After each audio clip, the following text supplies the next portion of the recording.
Hello, everybody, and welcome to the March 2nd, 2021 iteration of the SIG Windows Kubernetes community meeting.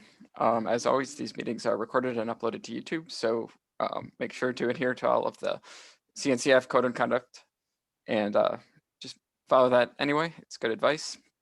All right, let's get started. Kind of don't have a super long agenda today, but I have a feeling some of these topics are going to fill up most of the time.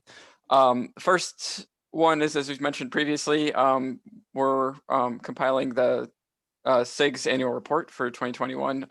Jay, James, and I met a little bit last week, and Jay graciously kind of filed an initial PR for that. If anybody's interested in looking or commenting, please just comment on the PR. I'm not going to spend too much time looking at that because I think we're going to talk about that later with this agenda item.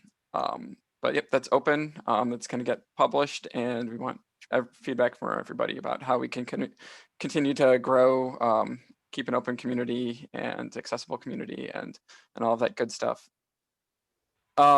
First off, I moved this agenda item up. I don't know if Jing is on the call. It looks like there's an issue with LSAT. Yes. It's quite strange. Suddenly, I notice in certain our test in some Windows version, this LStat will not work for socket file. And at the issue, I added it will show when you use OS stat for that file at the bottom. There is an arrow showing the bottom. Yeah, at the bottom. Okay. Some create file. That file cannot be accessed, and LStat will work for this socket file. This only happen in certain specific version in Windows version in our test. Do you know, is this tied to maybe a Golang version or a Windows OS version, or it looks like only on Windows? Right now, only found this in some SEC version. Yeah, I'm not sure. It might relate to Golang version. That's my guess, but I don't know. We had to do a similar change to use LStat for the work on the device manager, and so I can link to this PR, but that we had to do the same thing. So I think it had to do with the versions of OSs and a mixture of that with the Golang versions. Yeah, I think we could probably look into this, but I agree that just switching to the LStat is probably a good call. So most of the cases switch to LStat because the behavior of stat actually is different from stat, right? If it's symlink, it will give you the symlink file handler instead of the actual file. So this is only for checking if it's a directory, and if it's not a directory, because it's a file, it will go ahead to check if it is a domain socket. So I think this case is safe. It's just for checking directory, and only if it's not, it's a file. So for symlink, it's not considered as a directory. And instead of is checking the domain socket they have different way of checking it for Linux and Windows. For Linux, it continue to use that again. Inside of that is Unix domain socket, and Windows deep implemented in a different way because the Linux implementation does not work for Windows.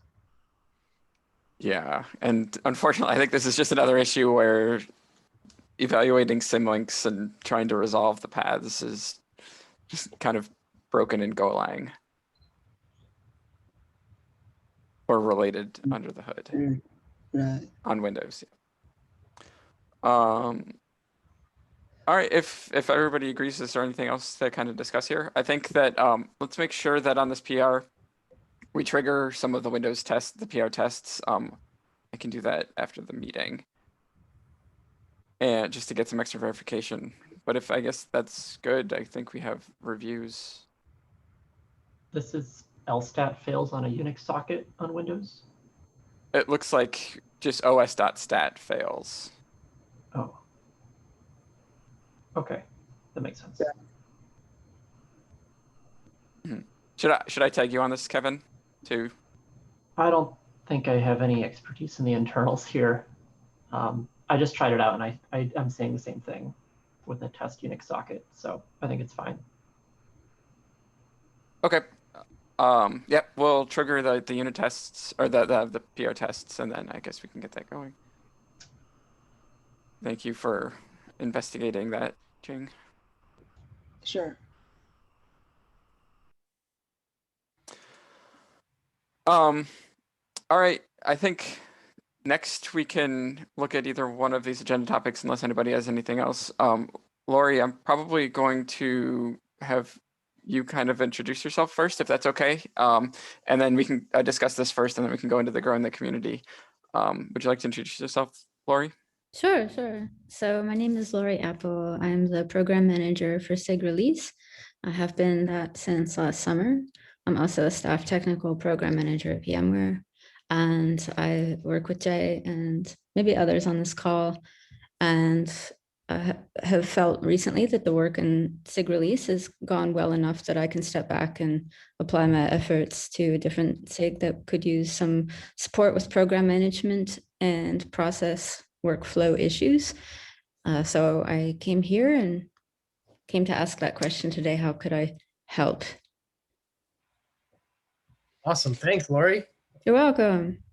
Yeah, and in addition to that, Lori's been very helpful in, I know Michael and I have been working kind of behind the scenes with Lori to improve some of the process with SIG Windows and a lot of the kind of inter-SIG interactions with SIG Windows.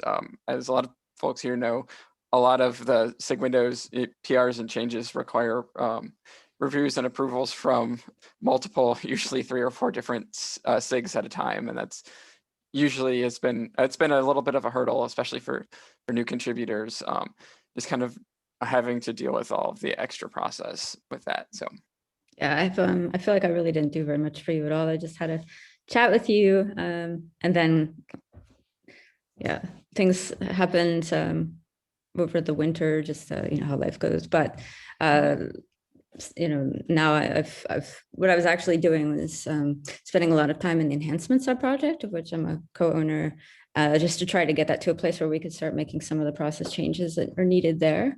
And so that's also going well with some new contributors helping out. So that frees up more time to be here and actually help you do some of that cross-SIG collaboration. So as I've noted on the agenda, I've actually drafted governance docs for the creation of an official program manager role.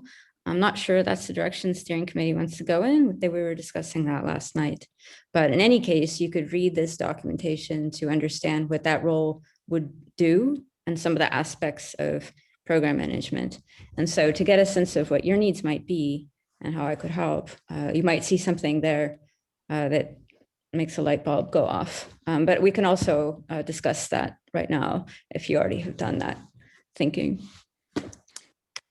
I have one thing that's kind of coming to mind. I think Arvind was on the call earlier. It also, I don't know if he's still on the call, like his feedback here too, but I think one of the things that I feel like we really struggled with in this past, or in this current release in 121 was for some of the enhancements we had, just getting some of reviewers to even take a look at this before the enhancement freeze deadline was there. I know with one of the CUPs I put forward, one of the major reviews didn't happen until the Monday before the deadline, or before the enhancement freeze, and it was very tight, and then we had to involve a number of other people, including people on this call, and it just kind of felt a little bit rushed. And I think, I don't want to put words in Arvind's mouth, but I think he had a fairly similar experience with the CUP that he was trying to push through. So yeah, I think Mark said pretty much what I would have said too. It was a little bit of a struggle,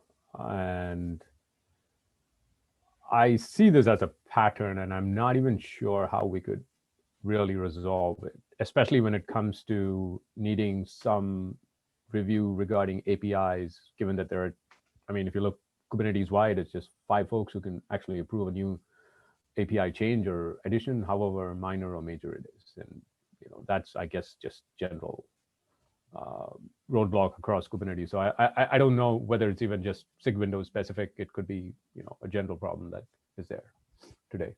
API changes are hard, yeah. Like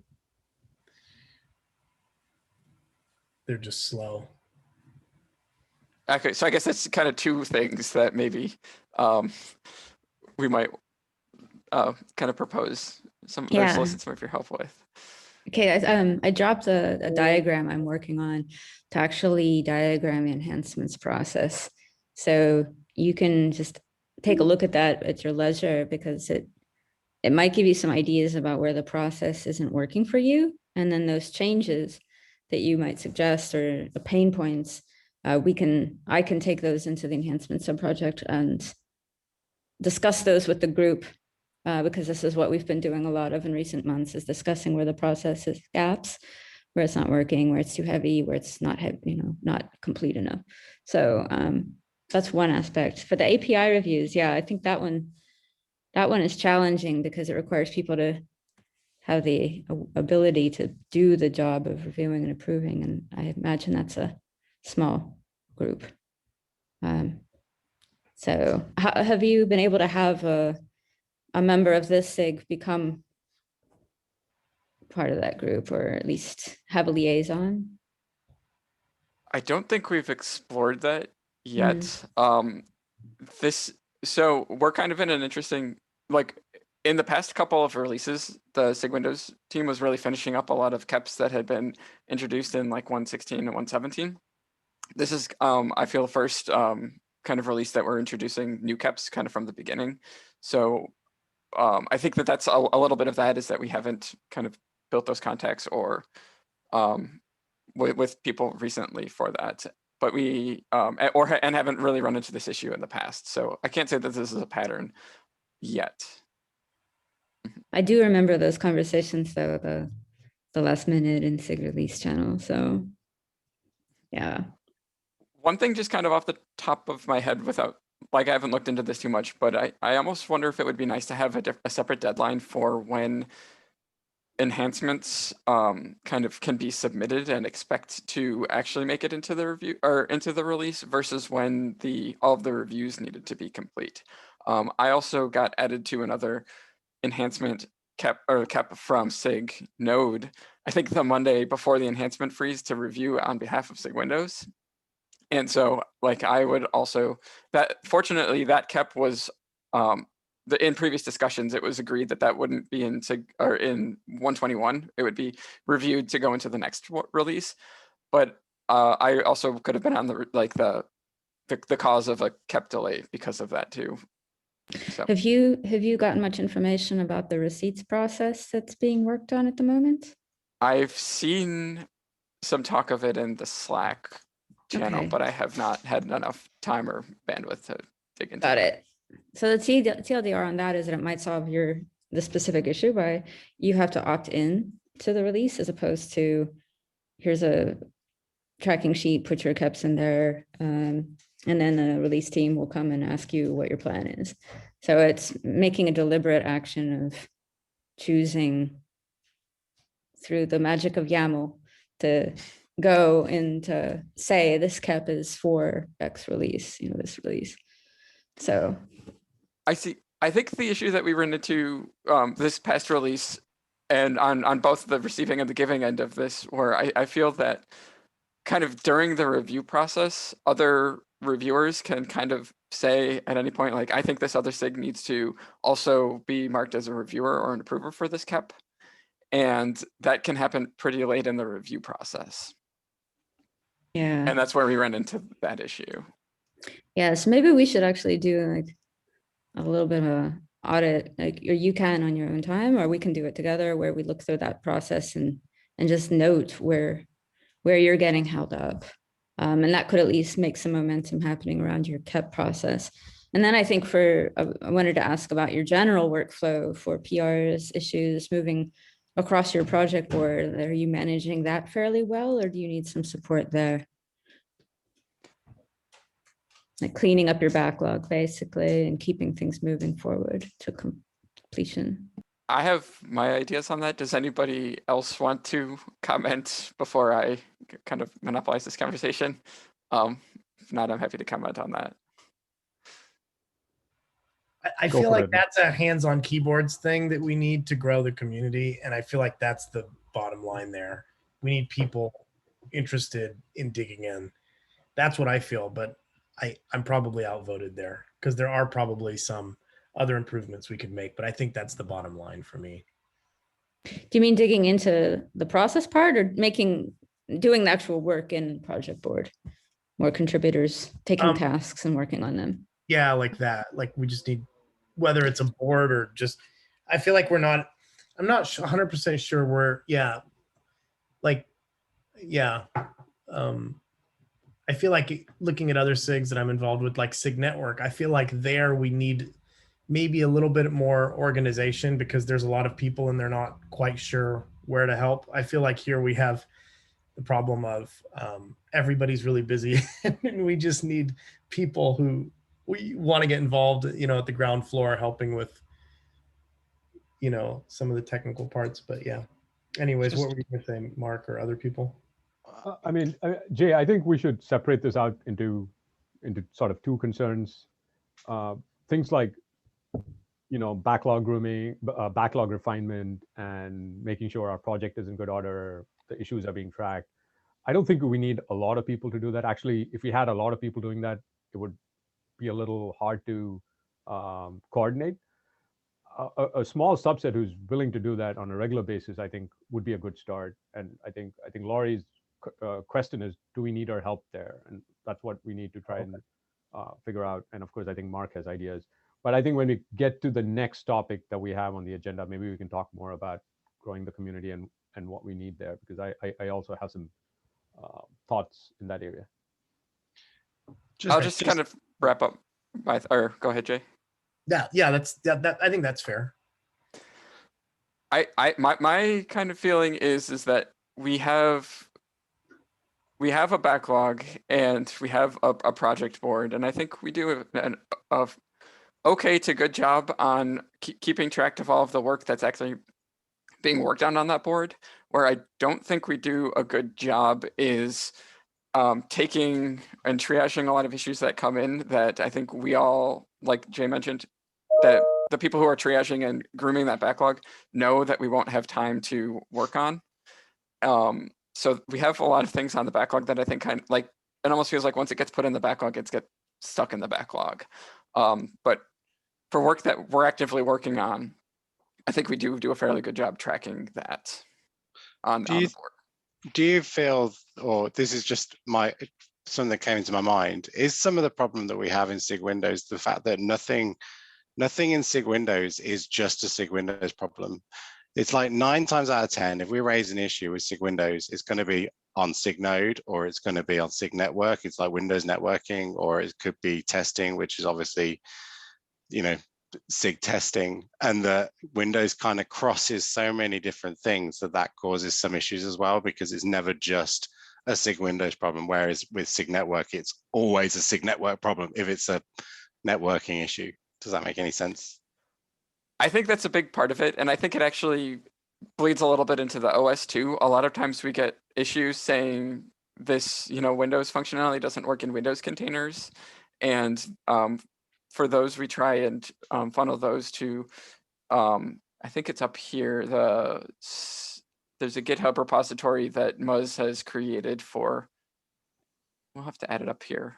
I'll link up here. But yes, it feels like there's very few issues that are just SIG Windows issues.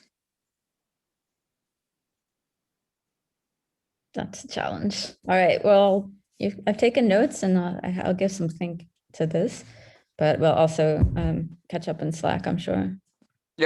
Yep, that would be great. Or we could schedule another meeting and find a time that works for everybody or anybody who's interested. Yeah, let's see what happens, but we can start in Slack first. Yep. All right, Jay, do you want to kind of take over? I think we've kind of touched on a lot of what you already wanted to talk about in this conversation. An organic extension of what we're talking about. So, Lori, is there like,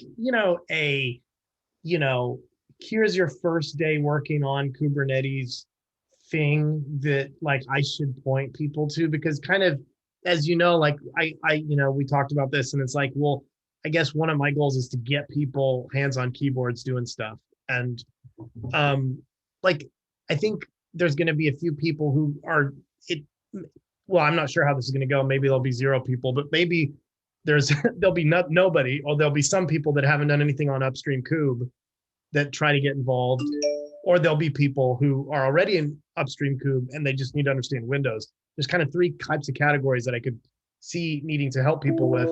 And I guess for the middle category, right, the people who have never really worked on kube before, is there here's your first day working on upstream kube, here's what you need to do, guide that I can point people to so that I don't, have to spend time telling people GitHub repos and kind and all the other basic things, you know what I mean? Like the 10 things that everyone has to do. Yeah, so I know that ContribX has onboarding documentation. Okay. I didn't personally enter the project that way. I just popped up one day and then started working. No, it was through Paris. She was my entry point into the project and giving me issues to work on. But I know that there are resources in ContribX. I know that the last release team, I did a conversation with them about what about the project wasn't clear to them. And they were suggesting that the documentation about how the ecosystem is laid out and how SIGs interact with each other and how the project works at a systemic level, that information is either they didn't discover it, so they didn't know about it, or maybe it doesn't exist. Okay. So you may want to actually create something for your interests, to help a person on their first day to prioritize where to focus. Cool. Because as they are more involved through time, they can gain that broader context about how all the things work. But I think you want to just start them out just in your domain, understanding a bit, because this is obviously a complex project, and it can be overwhelming and intimidating when people look at the whole thing at one time the first day. The third thing is I would suggest a team ways of working agreement, considering that. That enables you to establish a set of protocols and how you like to work, how you communicate, how you prioritize work. And that can be really valuable information for them to start understanding what's going on. So they show up at a meeting.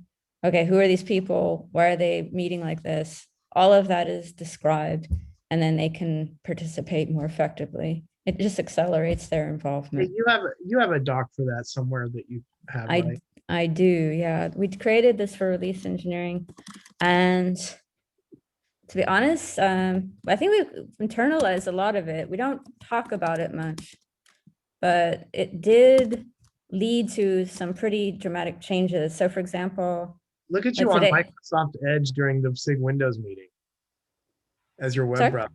You're on Microsoft Edge for your SIG Windows meeting. This is great. That's still me. I'm still sharing the screen. Oh, that's you. I thought that was Lori. I was like, okay. No, I was updating the links, and I was all right. We could take that and update our contributing guide with all of this information, I think.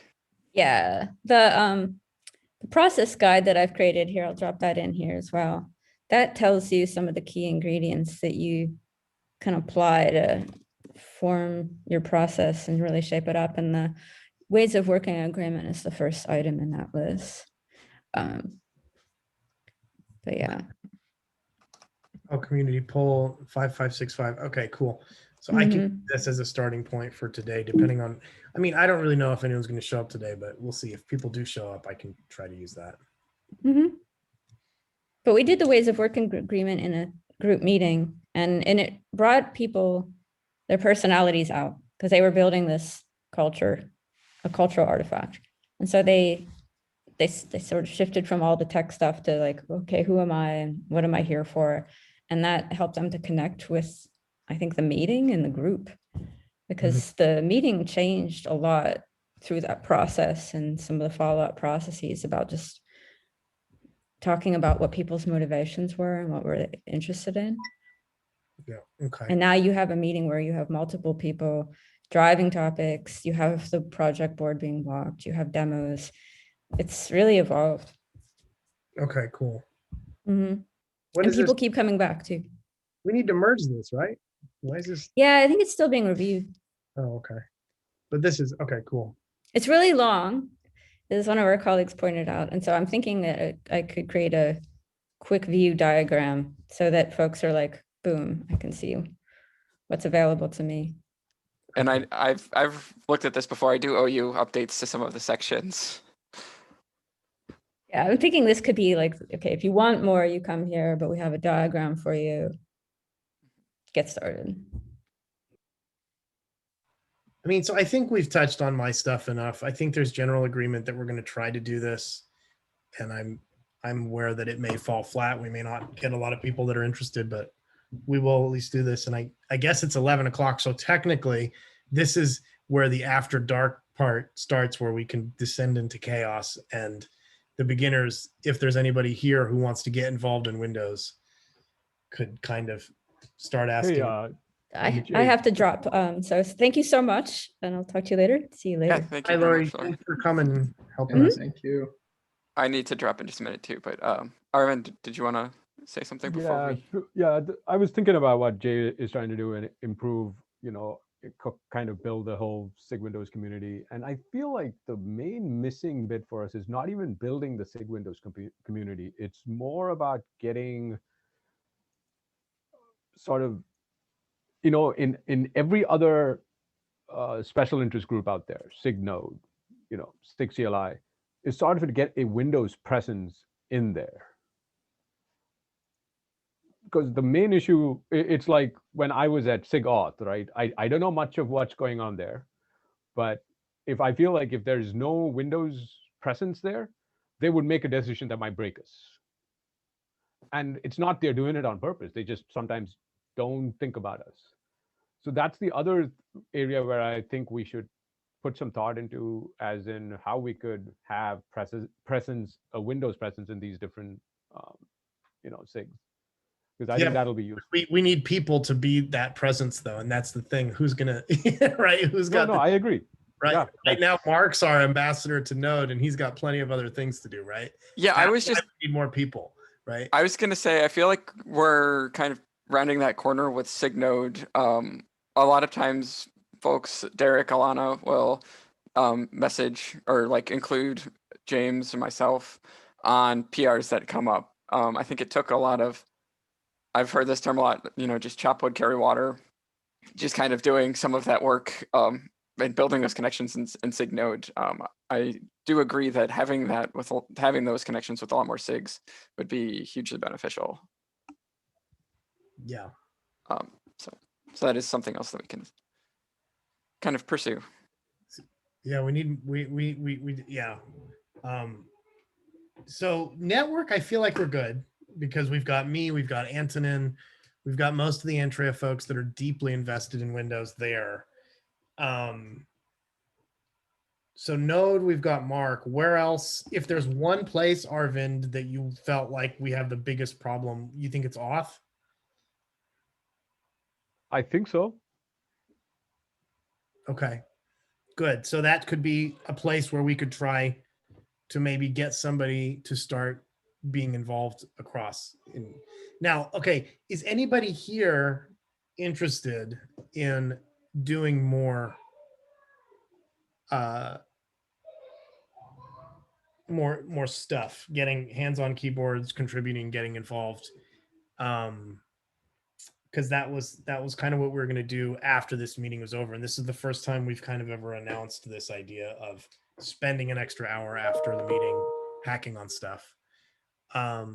Does anybody want to? Is anybody here for that, or are we all just stragglers from the original SIG Windows meeting that are just waiting to get off? Stragglers. I'm here for that. Who is that? Friedrich. Friedrich. Okay, Friedrich. So we've got, okay, Friedrich. And looks like everyone else, James, Jeremy, Jocelyn, Peter, everyone else here is a SIG Windows person for the most part, it looks like. So cool, Friedrich. So we've got a audience, we've got a potential new person to onboard today. So where are you at in your what? So I guess the first question I would have is, what's your time allotment and what's your like level of experience with Kubernetes at this point? Experience-wise, I'm basically zero. I understand what Kubernetes does, but I never touched it. And yeah, basically that's the reason why I'm here, to learn more about it. But Cool. I'm basically at the start of my journey. And time-wise, we talked about this. I guess I have, it can fluctuate, but I think like 10 to 20 hours per week I could spend with doing this.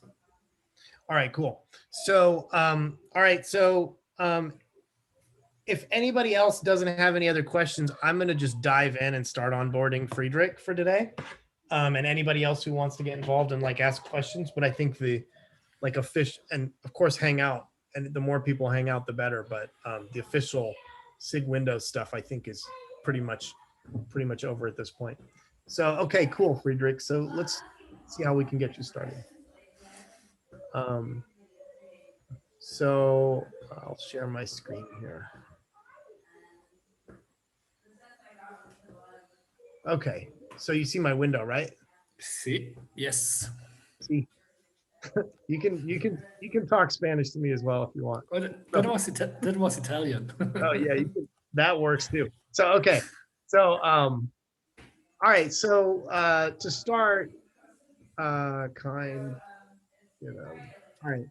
So to start, like the number one thing for me for getting started is, you've got to have time, and you've got to run it somewhere, and you've got to try to install a cluster with it and try to delete a cluster with it. Okay. This is, I guess I should take some notes here, right? So like, cause Lori mentioned it would be worth just having some onboarding notes, right? So let me make a, So we do have a page for kind of contributor guide, and it might be good to start there. And if we're missing things, add stuff in, because I don't know that we've really gone through with somebody that's been totally new. What's the link to that, James? Hold on one second. Let me.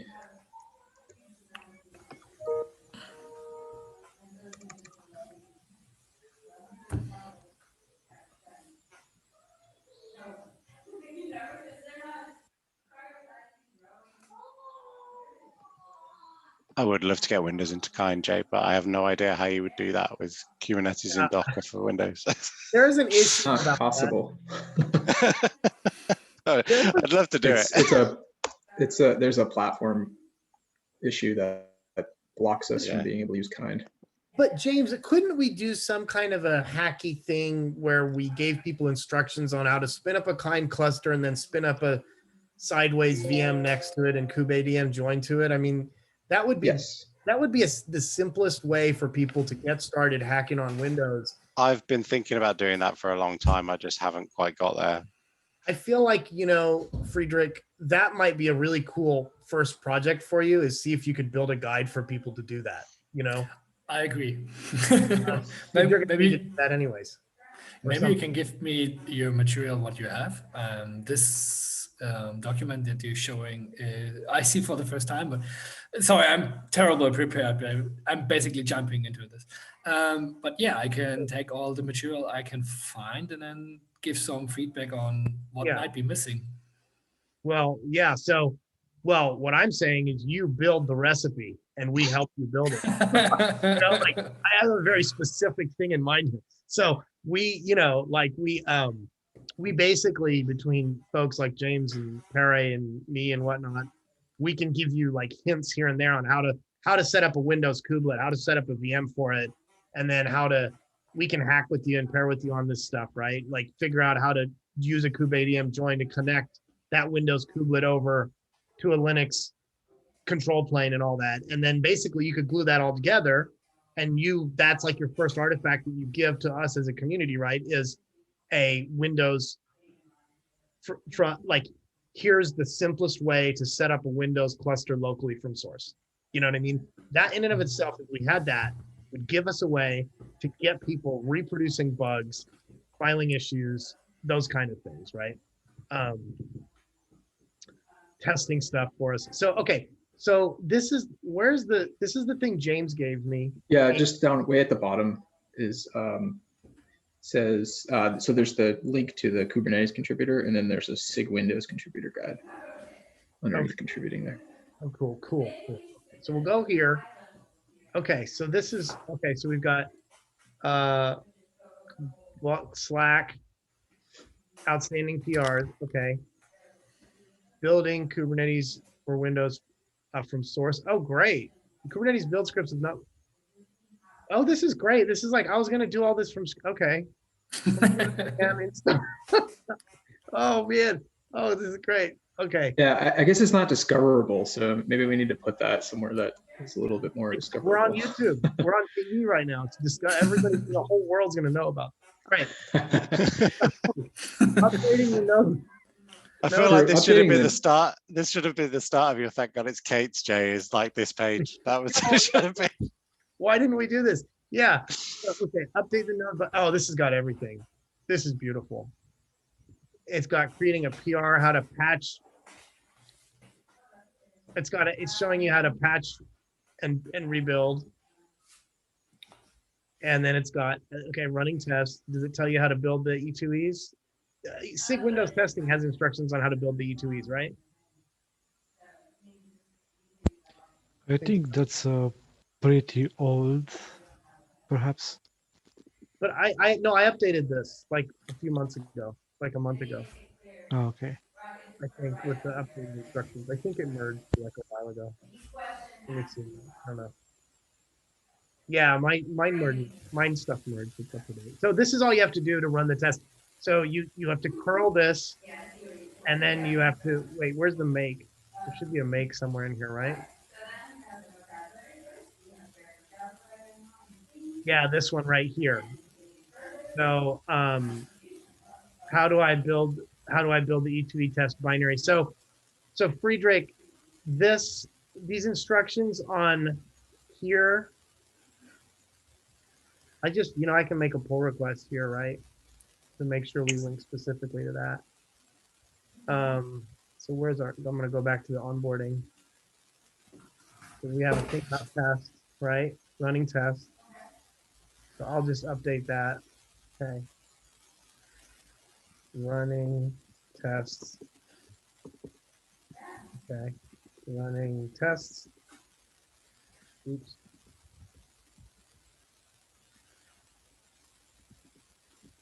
Wait, where's the running the tests part? Running tests, reporting issues, troubleshooting running tests in Windows. Specifically, you need to build the E2 test.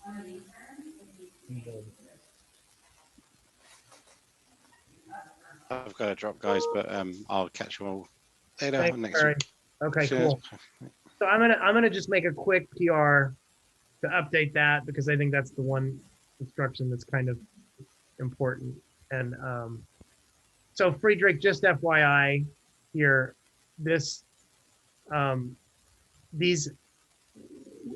after you do all this stuff of like patching and all that stuff that they're talking about in here, how to note about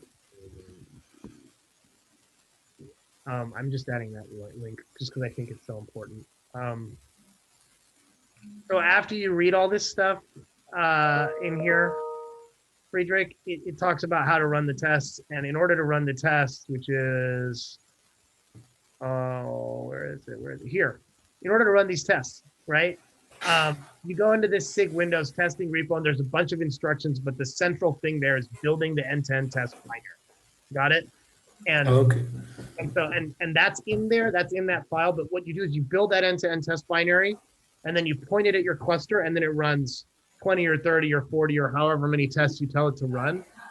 And that understanding the end-to-end test is like an animal in and of itself that, you know, you'll learn about eventually. But basically, Kubernetes comes with hundreds of tests, and after you change something, you want to run at least some subset of those tests. Typically, you'd run the conformance tests. That, you know, like I don't know how many tests. Claudio knows how many there are.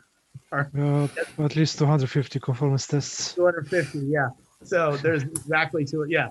So, but you know, there's like, I don't know, 500, 600 something tests or whatever in Kubernetes itself. So the conformance is a subset. More like 4,000. 4,000. 4,000 total, okay? So the conformance is a subset. So anytime, Frederick, that you want to see if something is a Kubernetes cluster or not, you run the conformance test. That's what tells you it's an actual Kubernetes cluster and that it's working, right? So that's being able to run those tests is central to any change that you ever do. You don't necessarily want to run all of them. You might just make a change to something in the kubelet that involves networking, and then you may want to just test that pod networking is working, right? Or maybe you're running a new Windows operating system and you want to test the SIG Windows test to make sure that basic Windows containers can deploy, right? And you have filters on the tests that you can grep through them, and you can choose which test you run, okay? So just like any other unit testing language, JUnit has that, Go test has that, every test framework in the world has that, right? The ability to pick specific tests. So that's that part. The rest of this, I feel like you could roll through here, right? I feel like this is a good start, right? We're kind of moving towards only testing containerd nowadays, but that doesn't mean that this guide is obsolete because we still technically like support Docker. If you wanted to run containerd, me and James have a separate guide we can give you on how to test specifically with containerd. Windows and like what that involves. And I think that might be better for you, Frederick, since you're starting from scratch. So the other note to keep here, by the way, are you taking notes here? Because I'm not going to be able to write all this down. I count on, I try to start writing down notes, but you're too fast for me. I will rely on rewatching this on YouTube. Yeah, this will be on YouTube. So yeah, there'll be a recording. So, okay. Well, the other thing, the only two, just if you can jot this down, two things. One is the fact that for running the tests, you need to build the end-to-end binary. And the other thing you need to know that from this doc is that when we get started, I think we may want to, rather than running Docker, use containerd as your container runtime, because that's where everything in Kubernetes is moving towards, right? We're not really running Docker anymore. It's Docker shim has been deprecated. Okay. So, and there's plenty of resources online about why that is and how that all works. But I think for your thing, I think for a quick tactical win on your end, I think we can do this thing of like getting you up and running, getting you up and running, building a recipe for how to build a containerd, build a client cluster, and then bolt a Windows node onto that cluster. I feel like maybe I should like diagram that. Like, does that make sense to you, or should I like draw it out? I think it might be worth. Absolutely. I will be super happy if you give me a diagram. Yeah, I mean, yeah, exactly. Okay, cool. So let me figure out how I can draw something here. Okay, so what's this? Sketch.io. Here we go. See, I don't know all these like fancy, like Lori has all these fancy diagramming tools. I don't have any. She uses Miro. That's awesome. I don't have that stuff. Okay, how do I? I'm just pulling something up in a different window, and I'm going to see if it works here. You know what? Let's just do docs. Google. I have a better idea. Yeah, let's do.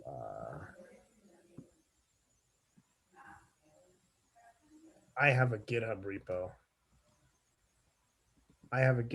That I maintain myself, and we can just use that for this to start. And we can literally just Well, actually, this is actually technically a SIG Windows issue, isn't it? This is actually a SIG Windows issue because we're going to be contributing this to SIG Windows tools, right? So maybe this should be a github.com Kubernetes SIG Windows tools, and then we should make an issue. And the issue should be, I think this is how we'll do it, right? We'll literally say Windows kind instructions. Okay, so this is right. So we're gonna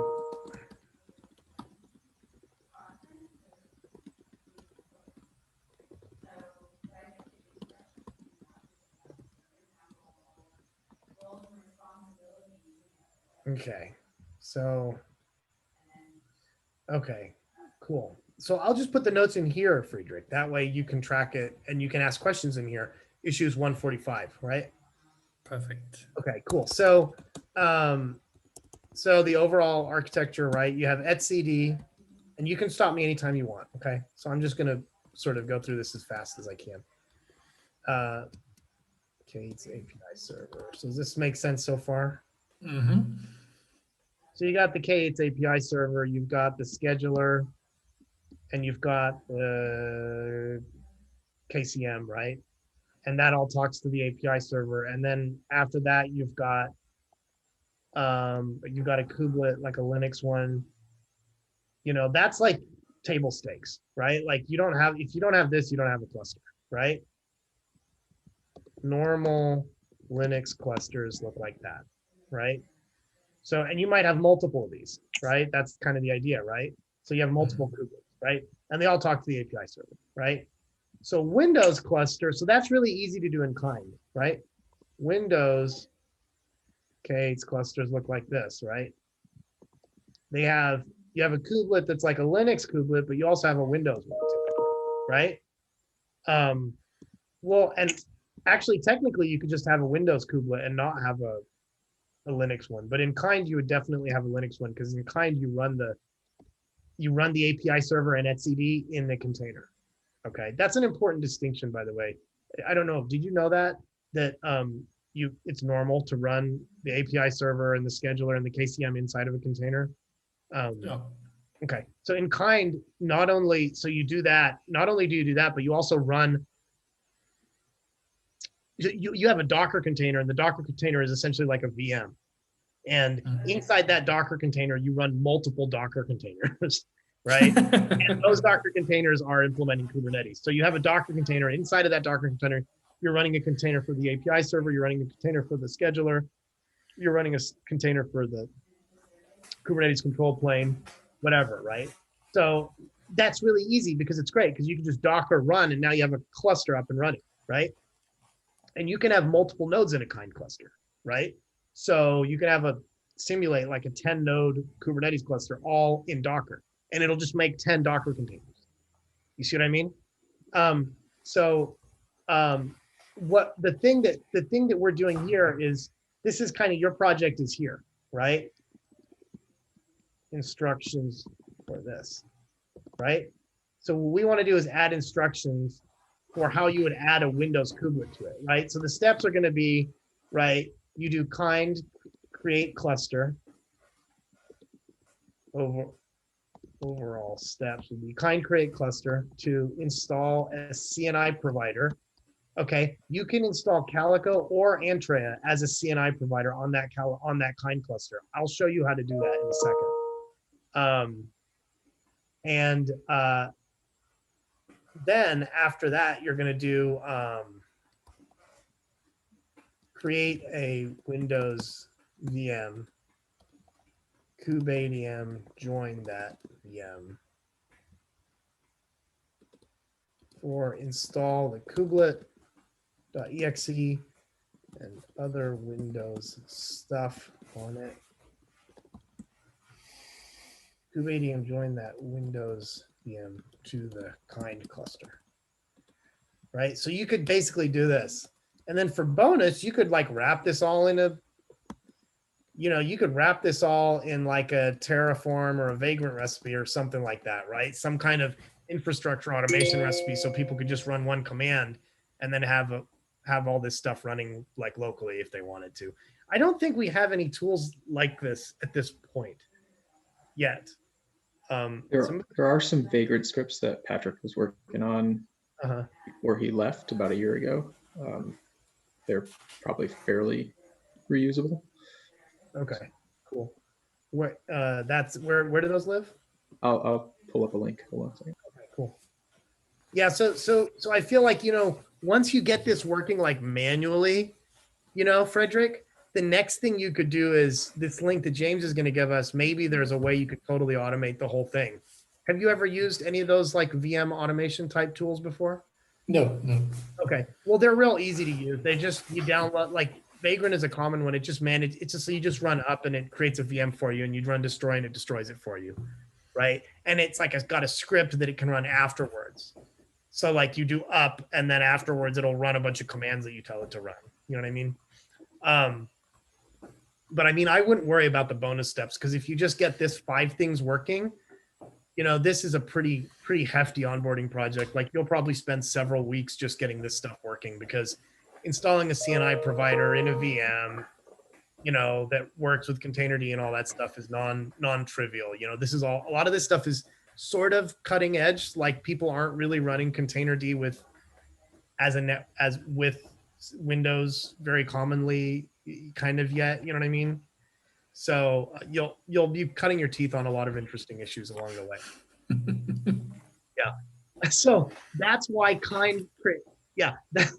that's why creating Kind Cluster is going to be fun for you, because that's going to be the one thing that actually works, right?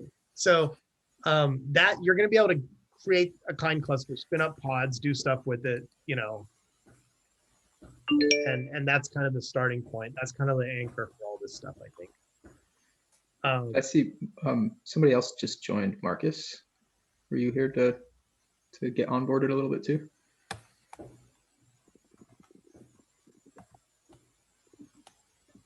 No, maybe he just left over. I thought I saw him just join. Oh, no problem. Yeah, if anybody has joined for this onboarding thing, like just let me know, because I'm just kind of like getting Friedrich started here.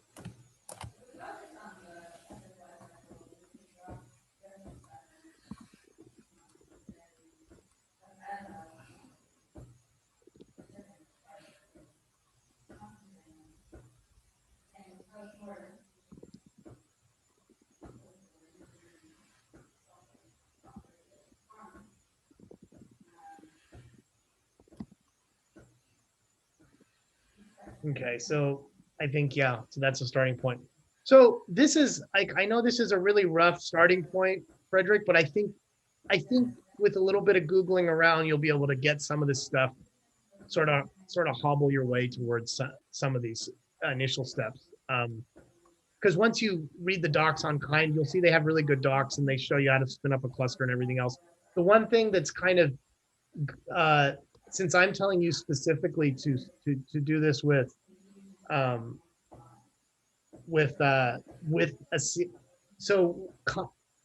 normally when you spin up a Kind cluster, it doesn't provide you like a real CNI, like a Calico or Antria CNI.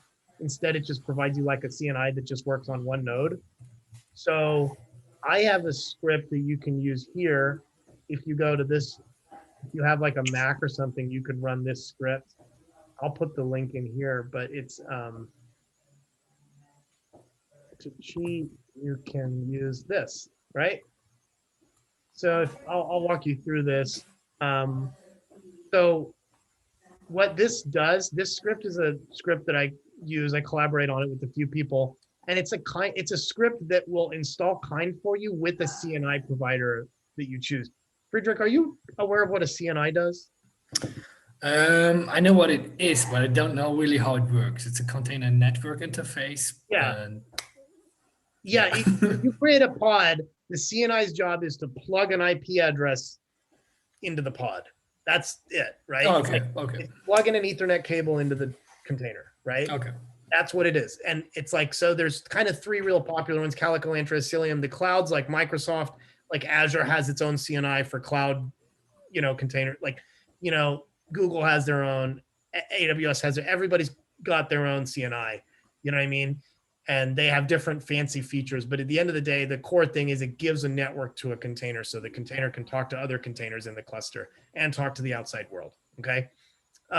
So this script, if you run it, you can just run one of these commands, you know what I mean?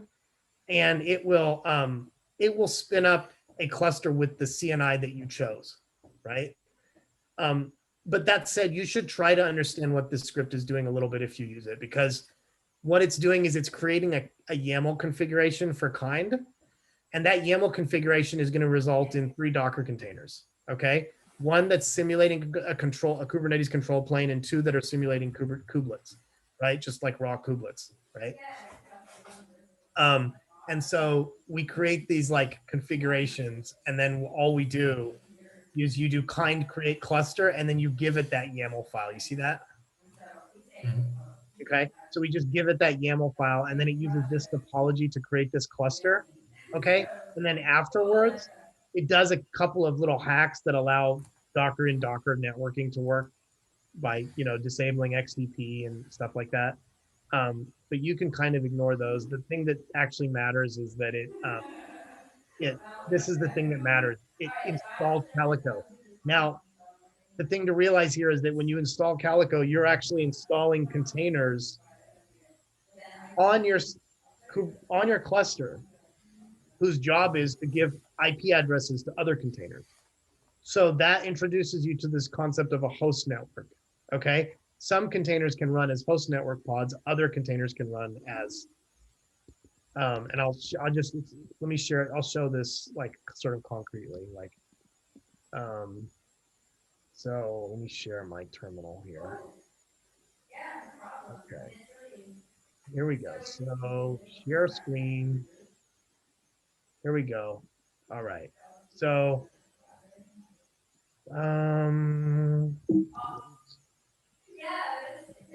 make sure I don't have any like proprietary nonsense on here. Okay, yeah. Okay, here we go. Okay, now I'm in a good VM. Okay, share screen. All right, cool. So now I'm in a cluster, right? And like if I do tmux ls, tmux attach, right? Tmux attach. Oops, well, tmux attach. Okay. So, okay. Friedrich, are you familiar with tmux? No. You will hear this answer a lot. Tmux is my favorite. So tmux is a terminal multiplexer, so you can have multiple terminals, right? Okay, okay. So that's all this is. Okay, so kubectl. So if you can see up here, if I run kubectl get pods -a, you see all these Calico node containers. Okay, so if I go kubectl edit pod, and it's just a way of looking at the contents of a pod, right? And I say -namespace kube system, it's going to pop up this kube controller pod, right? And if I go to image, you'll see it's running the you'll see that it's running this Calico kube controller image. So that is like a sort of like a it's a single instance, it's a single container, and it sits there and it runs inside the container network. Okay. And now I'm going to show you that in contrast to this Calico node. Edit pod Calico node -n kube system. And we're going to see something a little different this time when we look at it. Okay, so if I go and oh my God, where is it? Okay. Host network, you see this host network true, Friedrich? Yep. Yep. Okay. See that? So what these node containers, right? They come up and they are, you're not going to understand all this because I know you're new to this, but this host network concept, right, is, yeah, it's like, these containers come up on the host network. They're not using a CNI. The reason they're doing that is because there is no CNI at the point that these containers are installed, right? So watch this, kind get clusters, kind delete cluster -- name equals Calico. So I'm going to tear this cluster apart, right? and I'm going to rebuild it. Okay, CD case prototypes. Okay, CD kind ls. Okay, and okay. Here we go. So I'm going to rebuild that cluster. Okay, so you can see what's happening at the bottom of my screen here. Mhm. Cool. So we're rebuilding, and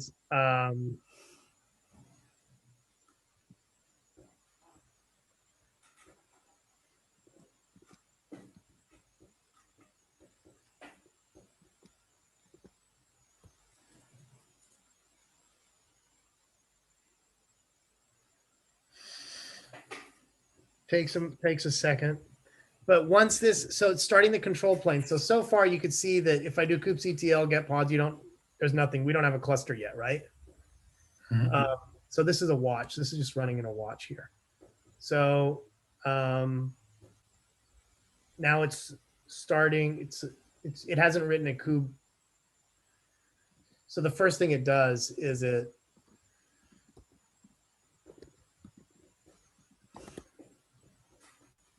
it's going to write that file out, right? It's going to like update our kube config,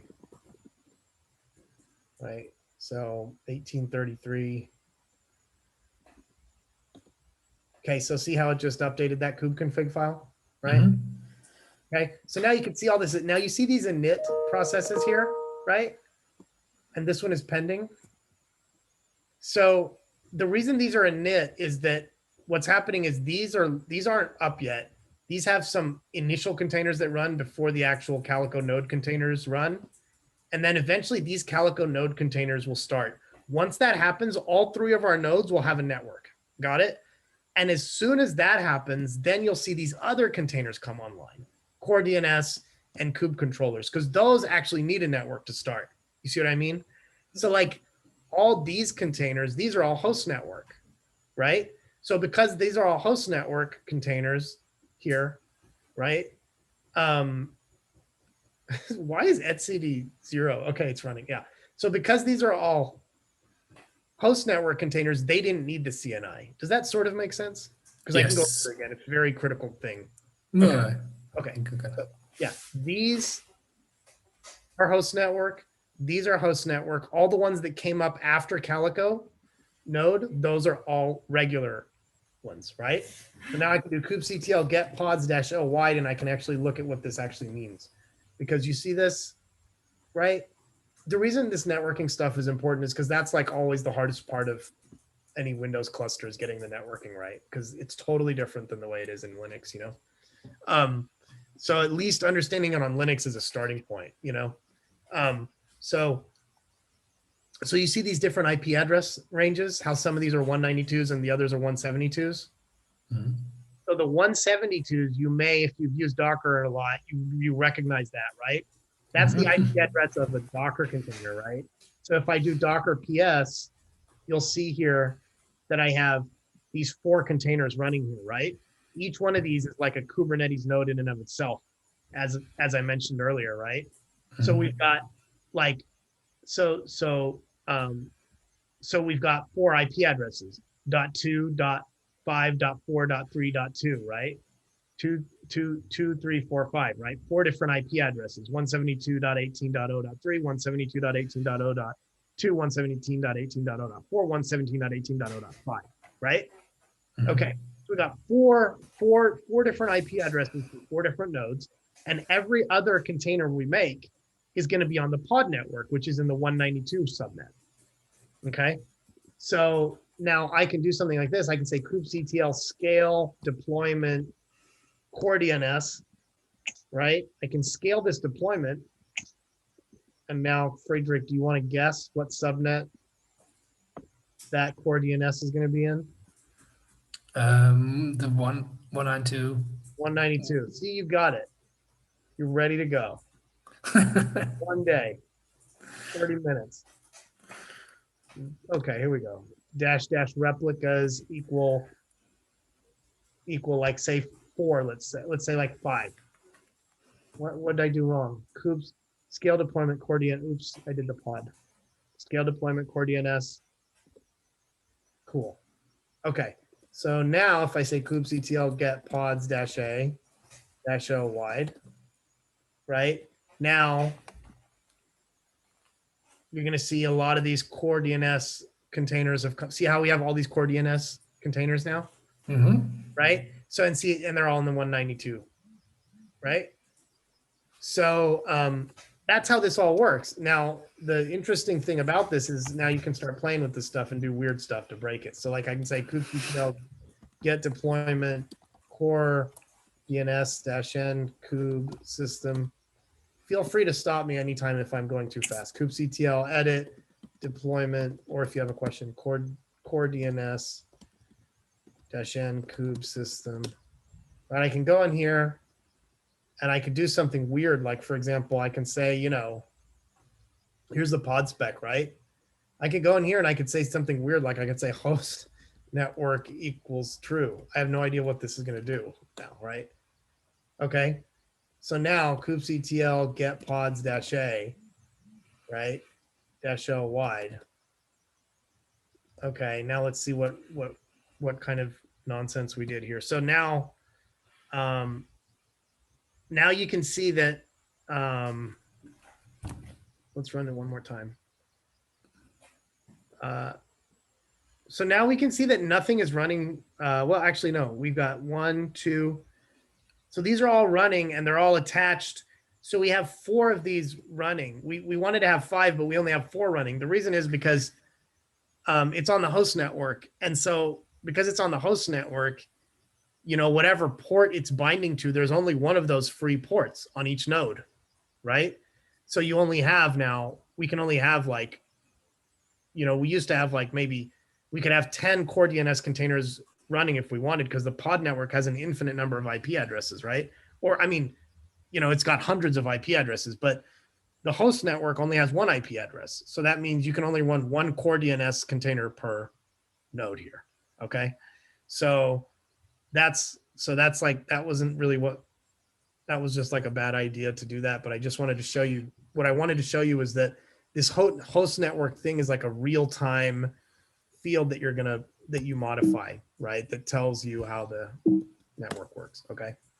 So now it's gonna go back to running these core DNS containers in the pod network, okay? So anytime you wanna do a networking experiment, core DNS containers are the easiest to do it with because they're already sitting there on your cluster.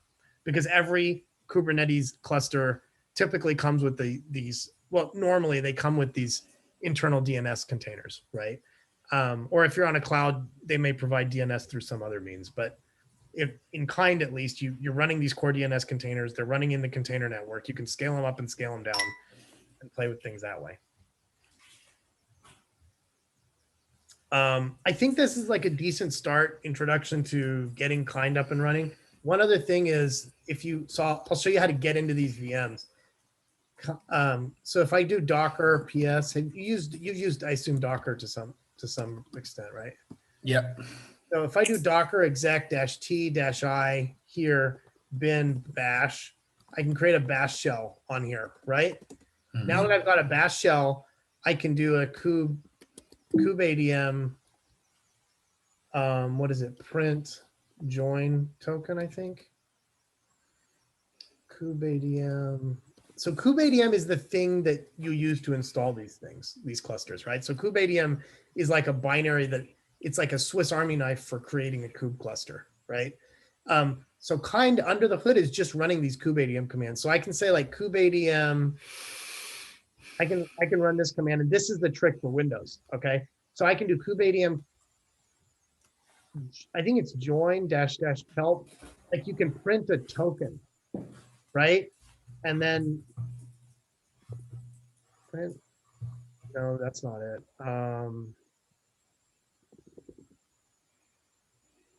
How do you print a join token? Does anybody know how to print a join to kubeadm print join token? I'm gonna Google it. Yeah, print, oh yeah, here it is. Print join command. kubeadm token, kubeadm token -- help. generate maybe? Print join command.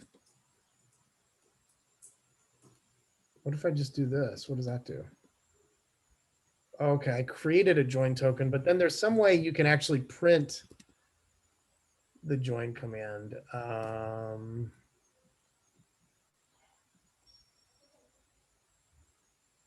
Kubeadm token create -- print join command. That's it. Oh, maybe I'm not in the right kind of worker. So maybe I need to do this from the master or for the control plane node, I mean. So docker ps. So maybe I need to docker exec -t-i and see this Calico control plane. I'm not going too fast, am I? Is this sort of making sense? Yeah, I mean, it is a lot and you are fast. Yeah. Okay, there it is. Wait, no, it's not.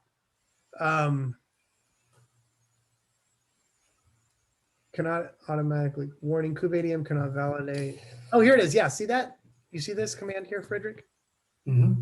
Okay, so this is it. So this is kind of what you're going to be doing, right? So you're going to jump in here and then you're going to get this create join token thing. And the tricky thing is, I don't know how well this is going to work because see, you're joining to this Calico control plane, but that Calico control plane is not like an IP address. It's not addressable, right? It's like so you're going to have to like somehow when you run this, you're going to have to like dig into whether or not, I don't think this works with an IP address because it's like done over TLS or something. You know what I mean? But you'll have to like see how to like replace that. Like you'd have to like do something like, you know, get the IP address of that container, right? So, but that's not a hard thing to do. You just do IPA grep 17. Okay, so my IP address is that, right? Oh my gosh, what did I just do? I just joined the node to itself. I have no idea what I just did. So I joined that node to itself. Okay, so it's 172 dot, okay, get out of here, right? And then I can get that join token here. Oops, I didn't mean to do that either. So, okay, so if I do this, so you're gonna have to do something like this, right? You're gonna have to like take that join command and then replace this with the IP address of that container, right? This 172 IP address. Do you see what I mean? And then you would have to try to run that command. Okay, but I don't think you can run kubeadm join against an IP address. I think you actually have to run it against a host name. So you may have to modify, Windows probably has some concept of etc hosts. And I will add this note to that issue that we created just now. Which is here.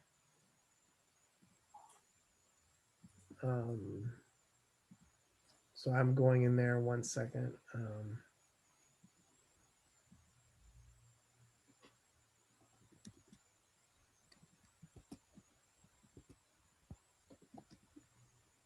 Get join token from Calico control plane docker exec. And then that command we ran was print join token, join command, right? That, yeah. Okay. So yeah, so that would be roughly the first steps, right? And then, so like this, so then you would run this join, command like in a different VM now, right? So you spin up some other VM and then you try to join that VM to this cluster. And that VM would be like, to start, just a Linux VM, just to see if this works from Linux to Linux. You know what I mean? And then if you can get it to work on a Linux VM, then, you know, there's some chance in hell that you might be able to get it to work on a Windows VM, right? So I think that's probably good enough to get you started, right? Yes, it was a lot, but I think I can make sense of it, and I can always rewatch the YouTube video. Yeah. Rewatch the video, look at the issue. The issue is SIG Windows test, SIG Windows tools 145, and I'm going to CC you, Friedrich. I don't know. I guess you can. I'll just put it in the upstream Slack, Kubernetes Slack. Okay.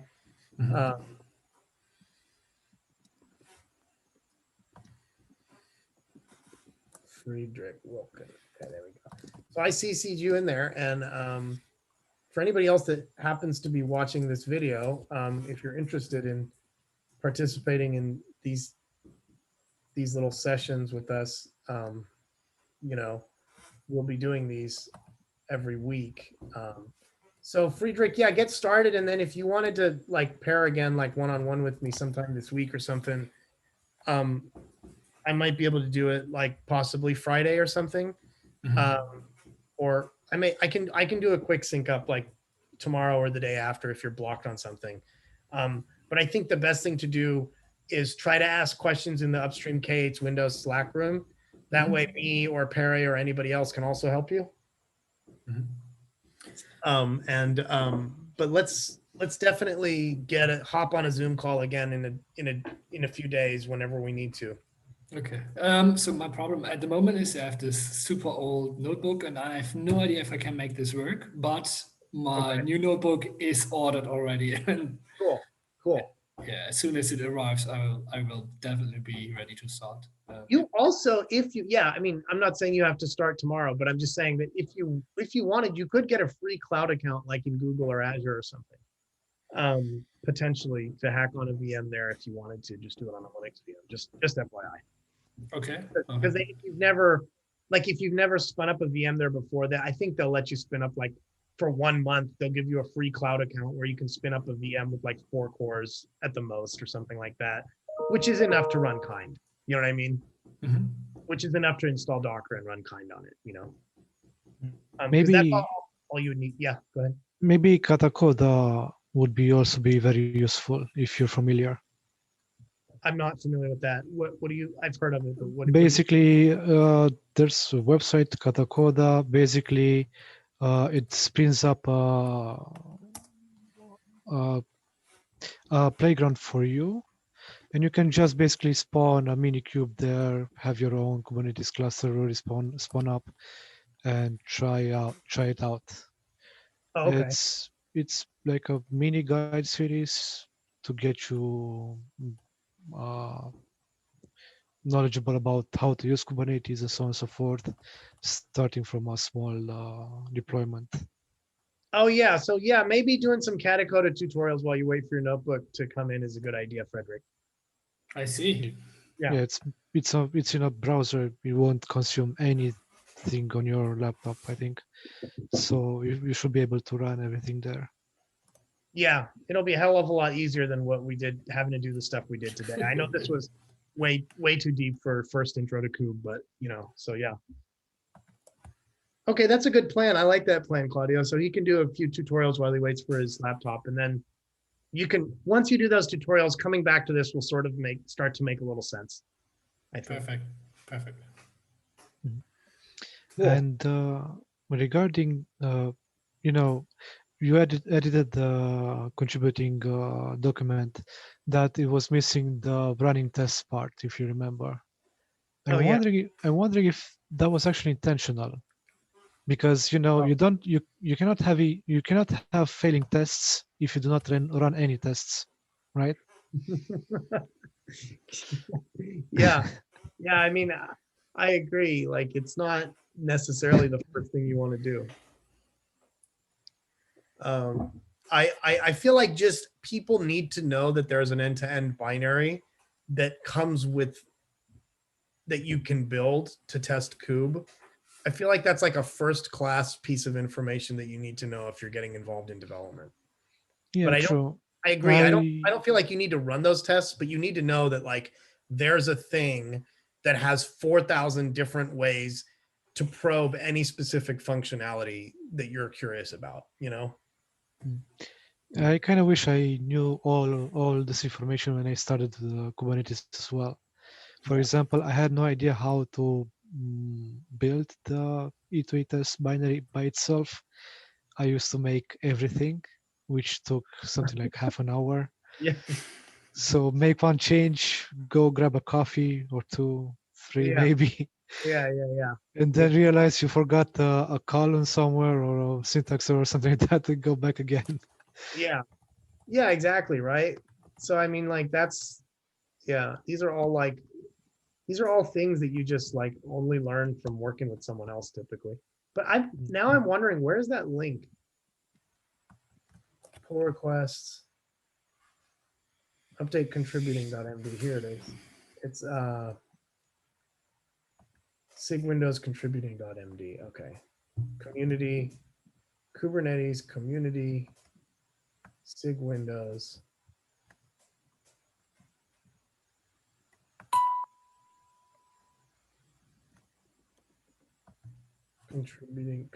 SIG Windows contributor guide. I'll make a thread in Slack called, for you, Frederick, where we talk about that. Actually, you know what? We'll do it. I'll add it in that issue. What was that issue that we had?